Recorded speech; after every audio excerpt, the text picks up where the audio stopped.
an e-commerce application or a website. So this is the application we're going to be testing today, and it's an e-commerce application. I'm going to go through a quick exploratory test or something just to give us an idea of what this website does. So I'm going to log in with valid credentials now. So this shows us um, just like the regular e-commerce sites that you know, with all the products.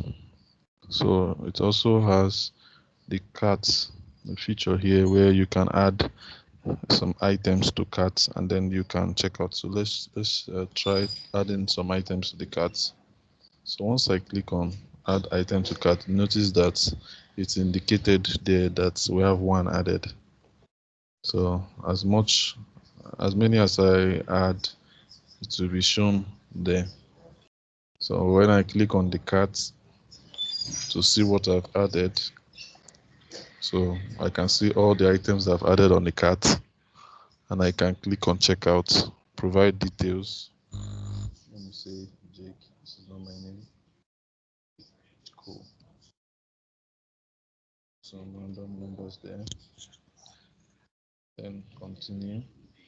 When I click on continue, it shows me the overview of my cart, and then I can see the total items that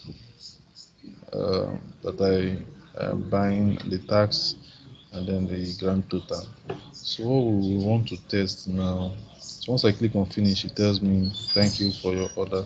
So what we want to test now is this feature, these functionalities, to add the functionality to add carts, to remove from the carts, because if you check down, you see that you can add to the carts, you can remove from the carts. So those functionalities are some things that we will need to check. And then obviously the login and logout functionality. So to confirm that the user is logged in, you will see the logout button.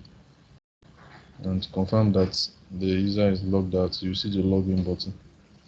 So we're going to prepare test cases that will handle all these checks down to where we have the total item that is being bought, the tax, those calculations done.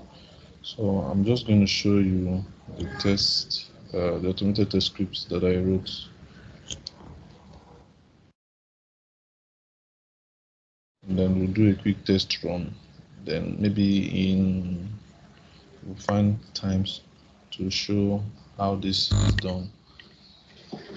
Okay, so this is the project.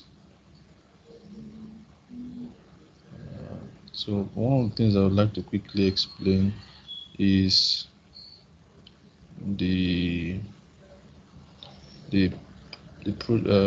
page object model that was used, or that is recommended when preparing your automated test cases.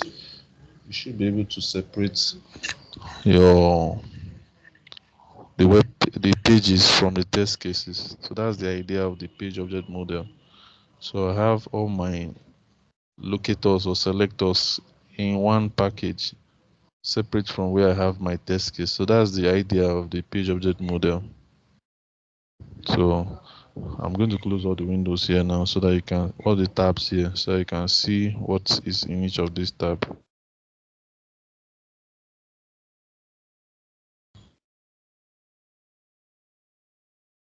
The website. I showed you the website that we are testing. And then one of the first things that you saw was the login page.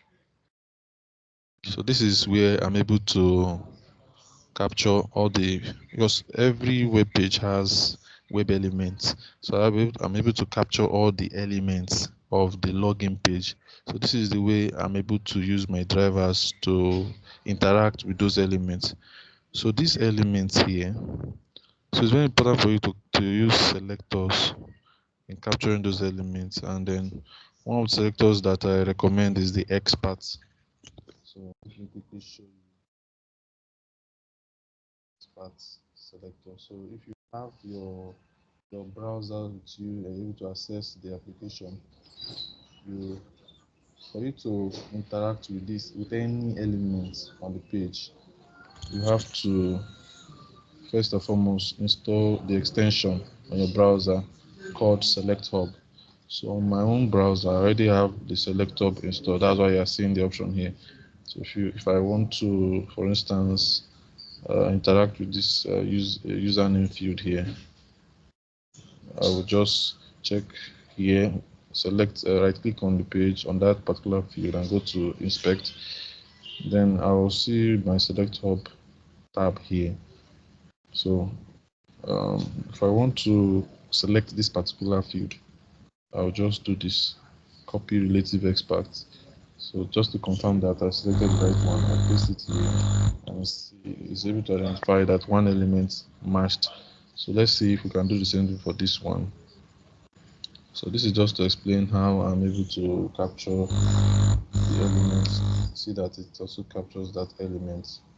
So all these selectors is what I have put together here in the login page file here. So this is the one for username, this is the one for password, this is the one for the login button, this is the selector for the hamburger menu. Hamburger menus, you see it once you have logged in. There are those three lines is the hamburger menu. Then the login logout button, because this has to do with login, so we also address the logout here. The error message, the selector that contains the error message when there is a failed login.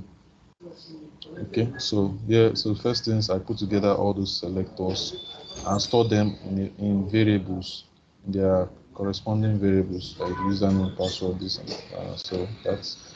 Then I proceed with performing operations like, for instance, entering a valid username.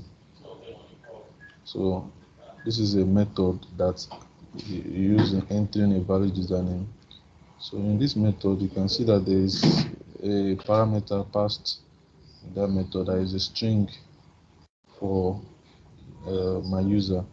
So now this is just for to enter a valid username. You know that you can either enter a valid or invalid username. So this is just to help in entering a valid username.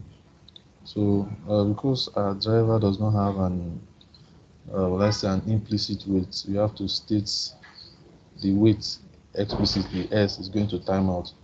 So this weight that is being implemented here is to declare that explicit weight on the driver while you enter the user. Why just to be sure that this element is visible on the page. So that's why you see something like this: expected condition dot visibility of element located by expert. So it checks this, and then okay, this statement here is not is optional, but I guess I did this to ensure that the previously entered username does not remain there when there is a rerun. But it's not required, it's optional. This is the most important one here. This is the option that sends the keys to, so we have my user now. So this my user is going to carry the value of the valid user that will be passed and then entered into. I think by now you already understand how to set up a method, which is what I did here. So the driver finds this element. When I press Ctrl and I click on a variable, it takes me to where it's declared, and then send key based on the user or on our inputs when this method is called. So it sends that key into this, and this is what is also replicated on in other method like this: enter invalid password, enter invalid username, enter invalid password. Then there's another method to click on the login button. So it's expected that when you have entered the login ID, credentials that you can click on the button. So this is done by using the .click method. So it's still the same thing, but in this case, instead of doing .send key or using .click, so the next thing is I will check whether the login is successful, because when you start playing test cases, you want to confirm if you successfully log in or if it failed. So this method is obviously going to return a boolean result. So I'm sure by now you understand that boolean conditional, let me say true or false, anything that returns true or false is boolean. So it's going to return. So how does it check when there's a successful login? So the confirmation of successful login is that he saw or he can see a logout button. So once the driver can see a logout button, it simply means that the user is successfully logged in. So that's why you see something like this here. To check, click on the hamburger menu. Let me show you what it's doing. I will run it and we'll see what it's doing. Then you check to see if the logout button is displayed. This displayed is an implicit method, so it checks if the logout is displayed. So how does it check to know if the login failed? So when there's a failed login, there's usually, for instance, now let me simulate a failed login. See that it shows an error message here that is saying username and password does not match, which is what we have here as an expected error message. So we have expected error message. So I check if that error message is displayed, and I store it in a boolean variable. So it's going to be either true or false. And I also check, obviously, I have an actual is what does it display? What did the when the driver performs that operation and gets the text here, let the text be stored in a variable actual and let it return. This is not okay. So this was not necessary string, because we're just going to return the error message. So it is from our test cases that will now confirm if what was returned matched with the actual results. So that's basically how this login page is being set up. So now I'll just take a page and test so that you can connect the dot. Now let's go to login test to see how the test case is executed. So the first test case here is valid username and password, which I believe now with this page object model now, it's easy for us to interact with this login page by saying login page dot enter valid username. Remember where we declared the valid username here, valid username. So instead of coming here now and doing the same thing, we have already implemented it here. We just use it by saying login page dot enter valid username. So you see now we're passing the valid username here, which is this. So pass the valid username inside this. This why we are calling that method. We are passing the valid username. So we're doing the same thing. We're doing the same thing here as well. We're doing the same thing here as well. And then we're clicking on the login button. So we see that everything is we're calling what we have implemented in the login page class, which is here. So we're just using it here. So now this is the most important part for our test here is the assertions. So what we want to assert now, assert is like confirming that expected result match with actual result is. So we want to assert true. So to confirm if the login was successful. So at the end of the day, this is which will indicate whether it's true or false. So I wouldn't like us to take so much time on this this particular. So this is how others were implemented in that same fashion. I can decide to even run one, just valid username alone. Okay, let me run all. Let me run all. Let me see what will happen. I'm running all now. So now see what happens. I think we have done something like this before.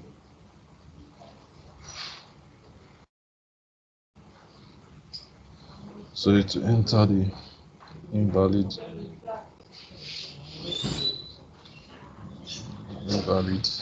so you can see that it passes because it meets with the expected result. You can see that okay, there's something I have not shown you, which is this. If you check here, you see that I inherited this class here is inheriting the base class. So you come to my base class. This is where we did that setup. Please, if you have any questions, please let me know.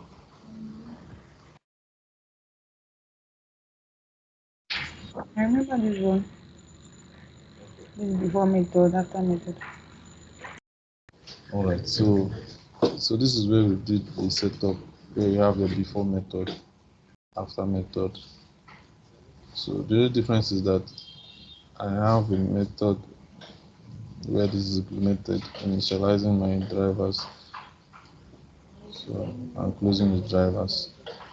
So if you are wondering why for every test case it is setting it up and tearing it down, it's because I am extending this extend keyword here is used for inheriting the attributes of this base test. So I'm extending all the extending this class. That's why it's able to do that. So that applies to every other. So I'm just going to show you what other. So look at my logout. There's logout functionality. So logout functionality. Obviously, if you want to test for logout, you have to at least log in first, and then logout. So check if it is logout. Let's see what happens in this is logout successful. So to check if something is logout, you must be able to find is this correct. Okay, so when you log out successfully,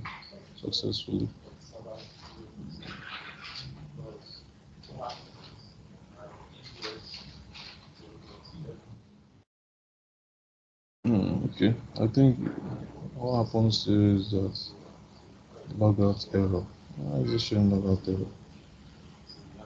Let me see.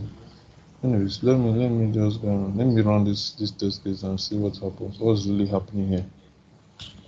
I know what it's doing. I think it's supposed to log out, right? So if it's able to do that, so do you notice? It's actually logged out, but it did that very fast. So let me just do. Okay, so that's practically what is being done in other test cases here. So this is test cases that deals with adding the product to the cart. So if I run this now, there's something I implemented here. This inventory check add.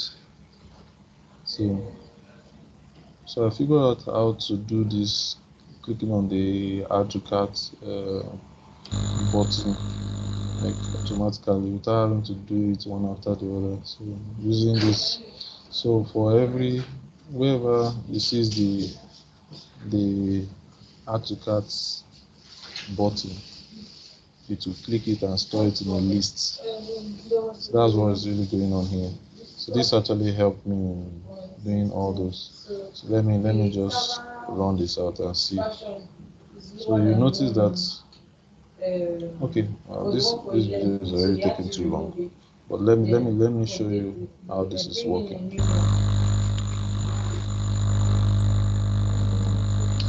So notice now that it logs you with a valid user. Clicks on.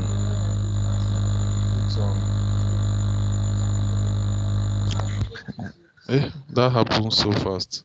I'm not sure. I'm sure you missed that. Anyway, so this is just a test run, right? So, and I'll try to explain a few part of it. So now what I had to do is to run it as a suite, a test suite.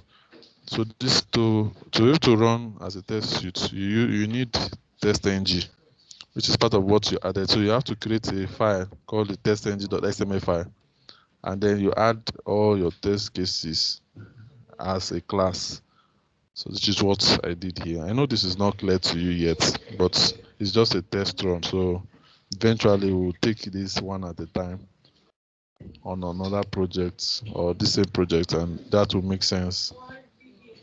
So from here now, I can now. So I want to show you how we're able to, because I'm using the Allure test reports, Allure command line tool for test reporting. So, which is what we have here. I'm going to execute. Once I execute all this now, create an Allure result, and then I will also show you how to generate the report from the Allure result. So let me just run. This is a suite. I'm going to run this test suite now. So test suite is going to run all the whole test cases that has been implemented as I added it here. So let's just sit, relax, and enjoy. So what's happening now is that it is taking all the test cases one after the other and executing them. So we're going to see the ones that passed and the ones that failed, and then we should be able to see this also on the report. I don't know if you have any questions so far. No, I don't have any. Because everything is just happening like I need to process it.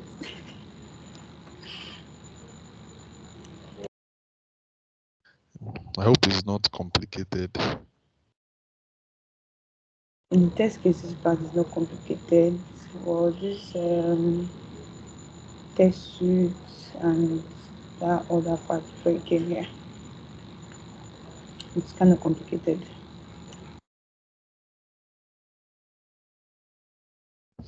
Okay, I understand. We're going to take it one after the other subsequently. But let's just watch this whole test um, run, and then maybe we can try it on another project. But are you noticing what is going on? Yes.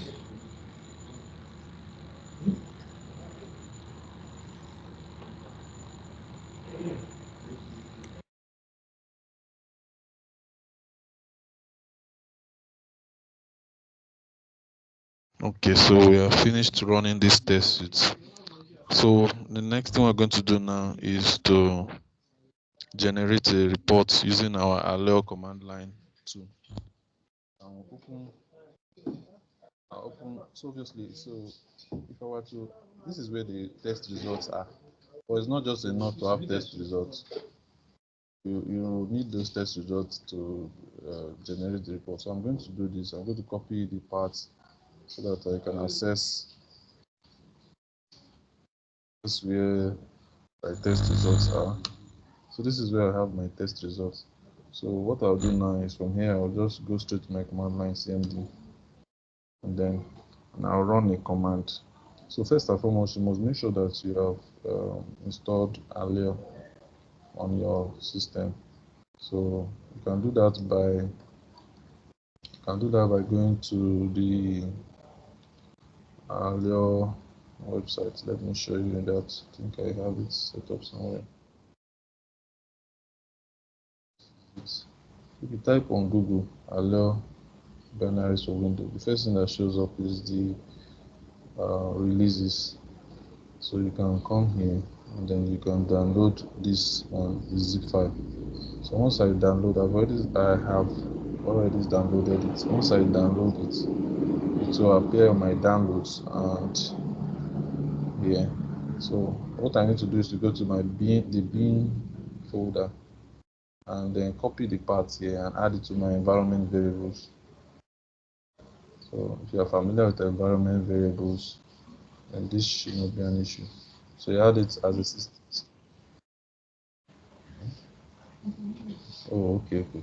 So that way you'll be able to run your Allure from your command line. So let me do that now since I've already set up my environment variables. So now what I do is that I am currently in my project, the path to my project. So I'll just say Allure serve. Is it Allure serve? Yeah, Allure serve. That's all. Just, and I wait for the report to be generated. So here is the report for the test suits run that we just did. So check my project here.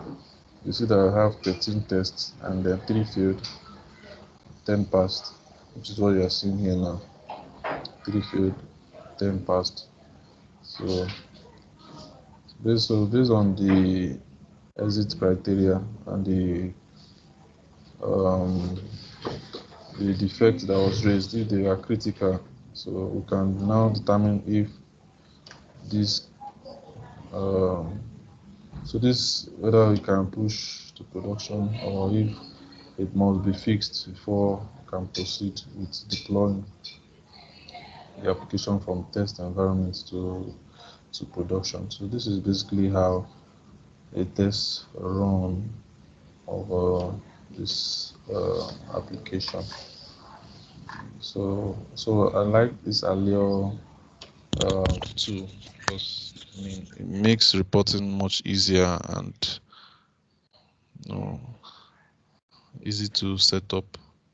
So for every of the so I can see all my test cases here. I can see details about what happened. So that's basically it. So I don't know if you have any comments.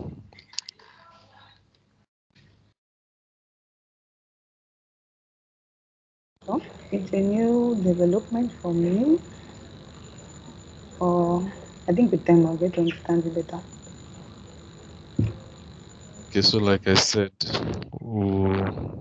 in another session, we'll take this one at a time and can understand it better. All right. Thank you very much. Thank you so much.